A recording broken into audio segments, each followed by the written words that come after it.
like, some adults come out without kids, because it's just really funny to see a bunny floating down the river. And I have a better suit now. That one was kind of hokey. It scared some of the kids. But I have a cute one. And in that bottom right picture, I was 8 months pregnant with him. You can't see my belly just yet, but there's another photo coming up where you'll see it.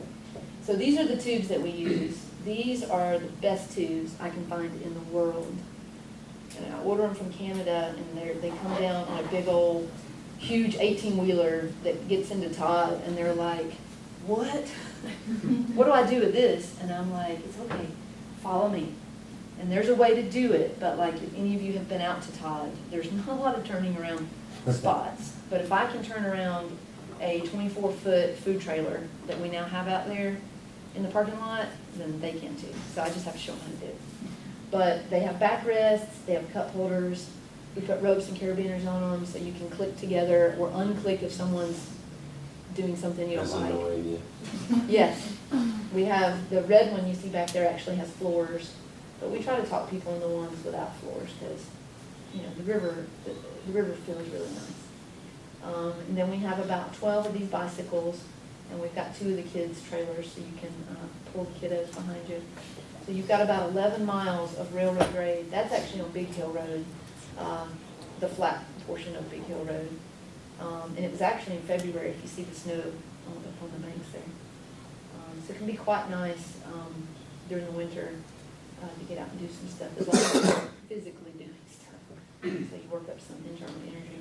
So because I'm a fisheries biologist, I try to do environmental stuff out of the shop. So we've got that 200-gallon fish tank. The Trout Unlimited now brings me about 40 trout each year, because I go around to the different Trout Unlimiteds around the state and basically do this same talk, and then I'll stick on more slides to show them streams they can come up here and fish. And they do a project called Trout in the Classroom, where they bring a 55-gallon tank to either a middle school or a high school, give them trout eggs, let them raise them from babies. They raise them up to fingerlings, maybe about 3 inches long, and then the kids get to go stock them. What we do at River Girl, because we don't have the same kids that can watch them go from eggs up to the juveniles, is they bring me the juveniles, and then we feed them and raise them up to about this big, and then we stock them behind the shop, in the creek behind the shop. But that way the customers can come in and learn about Trout Unlimited, you know, see what a rainbow trout looks like in case they didn't catch one that day, or brown trout. They alternate, bring me rainbows one year, they bring me browns the next year.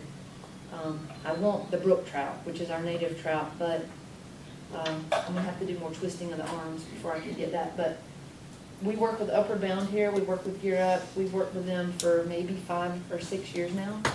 So the kids that they're trying to schmooze and get to go to ASU, they bring up, and I teach either river ecology to them, or we teach them kayaking, and they get to go kayaking. So today the Gear Up group was out there with 46 kids. With Kim Grader, if any of you guys know Kim. And they're probably coming off the water right now. And so that picture was when I was about 7.5 months. So I actively did stuff up to about 2 weeks before he was ready to come out. So then we try to keep a lot of fish tanks. I've got the 200-gallon, we've got a 40-gallon that normally has a rock bass in it. This was from a couple of years ago, Dwayne the Rock Bass Johnson, because he would tear up anything you threw in the tank. Do you guys know what a hellbender is? So that little guy up there on the top left, they're also known as snot otters because their only defense mechanism is to get really gooey and slip away from whoever's trying to eat them. Really nasty critters. When they are fully grown, so they're a salamander and they're completely aquatic, they will be probably as long as this, about 2.5 feet long. They'll be about this big around. And if you float on the New River, you're probably drifting over 1 or 2 at some point during your trip, because their populations are coming back. And I worked for 3 years to get one in the shop. You have to have an endangered species permit. And I worked for 3 years begging and twisting arms and being like, dudes, I haven't had an aquarium since I was like 10 years old. I can keep anything alive, at least for a while. And finally, it took me 3 years, And after 3 years, they called and said, we've got you one. So his name is Scotty now. And when I got him, he was about 3 inches long. So now he's about 16 inches long. So he's working his way up. So I keep him at the shop, so if you guys want to come see him, totally can check him out. They've been around since the dinosaurs. Like, I've already forgotten his name, but we had great fish stories over there a minute ago. That guy in the blue. You know, they're, what did you call them? Hellbender? Yeah, what did you call them?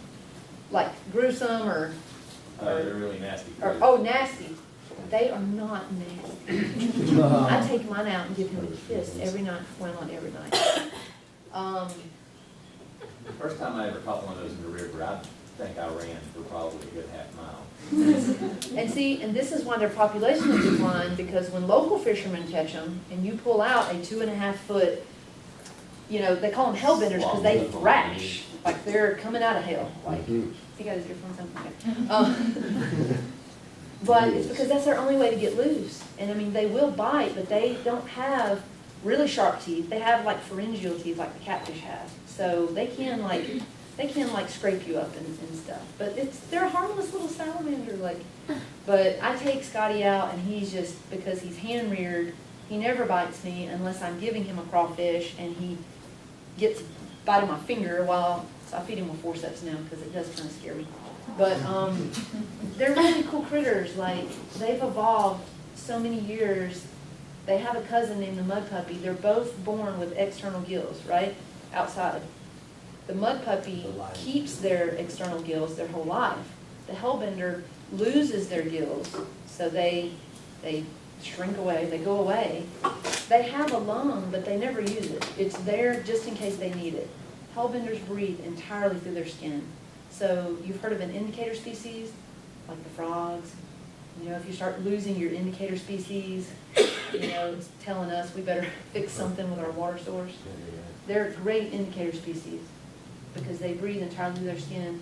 I work with the curator of amphibians down at the North Carolina Zoo. And when I first got him, I was like, how do I know if the oxygen's not right? Because, I mean, I have him in a tank that has 4 filter systems. It has a $1,000 chiller on it. I've got like digital thermometers to make sure his water doesn't go below 63 degrees. Like, his water quality is monitored to the hilt. But I don't have an oxygen meter because they're like $2,000. He's like, yeah, I don't need an oxygen meter. They're like, if he gets to the bottom of the tank and starts rocking, because they've got folds in their skin. He said if he's rocking, he's trying to get more oxygen over his folds. So he said, watch your animal. Just make sure he's doing all right. Do you have a question? Oh, no, I was just kind of following along with Okay, what like you were right saying, on. as like the buoyancy in the water. Yeah. Yeah. But you know, a lot of more people are seeing them, so it makes me really happy. I mean, that's why I put them in the shop so fishermen can see them and go, why you got one of those things in here? I usually cut their heads off and throw them up on the bank because they're scared of them. So when they're in there, I can take one out, I can pet him on the head, and then the fisherman builds a relationship with him. So, but anyway. Go back to the cat. Oh, the cat. So we don't have Milo anymore. We're not sure what happened to Milo, but and I don't have all the critters. I need to have all the critters, but so now we have another orange cat named CS.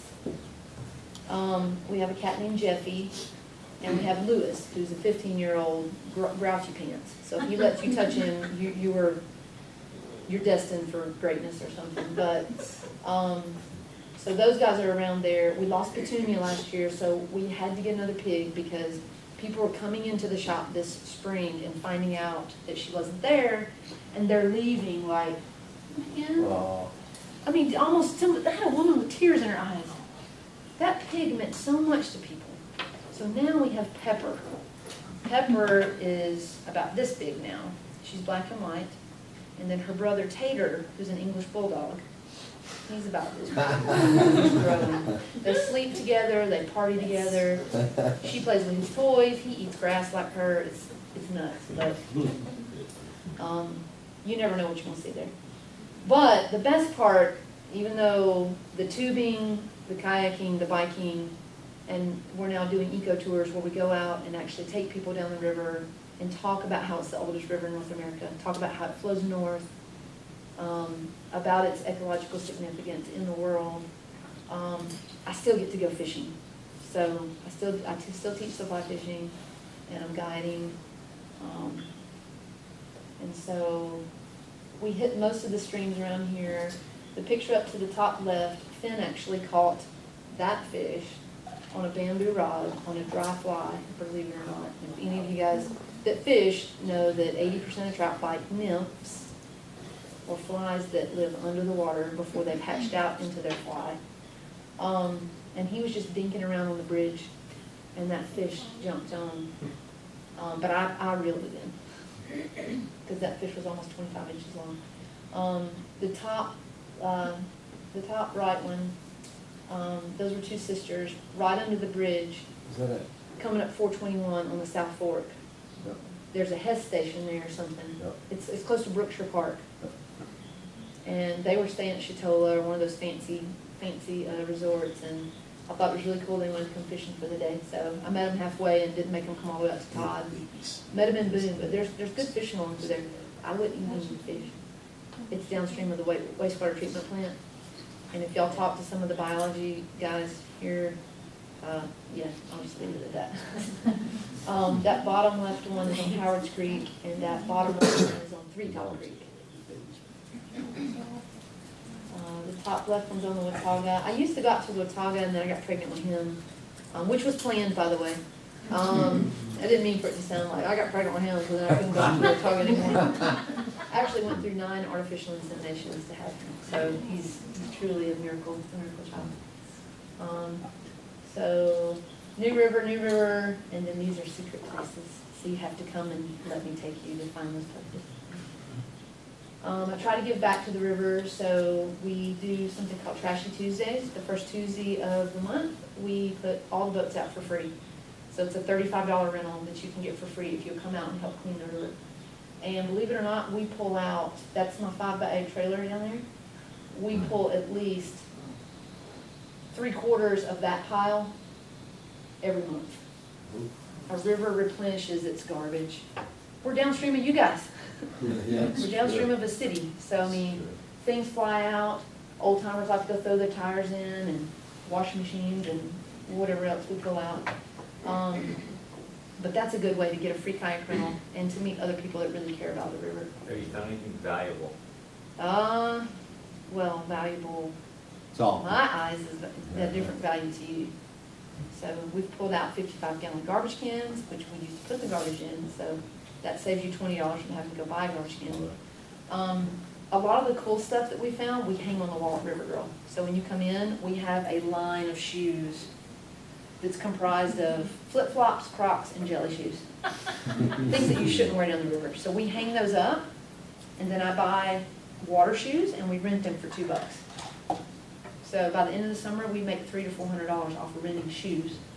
We make $300 to $400 off of renting wooden sticks for the tubers so that they can navigate around rocks out there. And we make money off of it, but it's needed. It's needed to protect their feet. It's needed to help them have a good trip to get around. So it's like a win-win situation.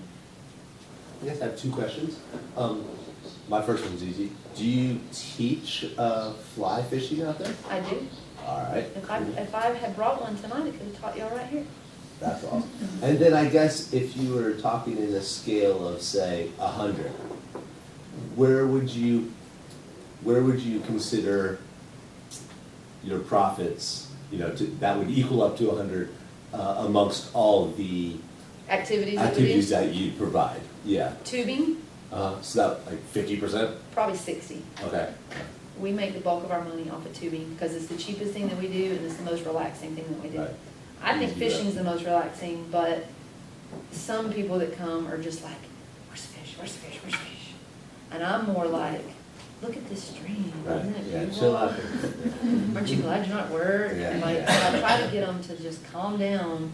We're gonna try to catch some fish, but I want you to just relax and like chill out. Right. So tubing's number 1, and then I would say it's a tie between the fly fishing lessons and the kayaking, because I teach a 3-hour fly fishing lesson for $75. So we spend 2 hours learning how to do it, and we go Really? hit the stream for an hour. and then I fish with you, so you totally know what you're doing.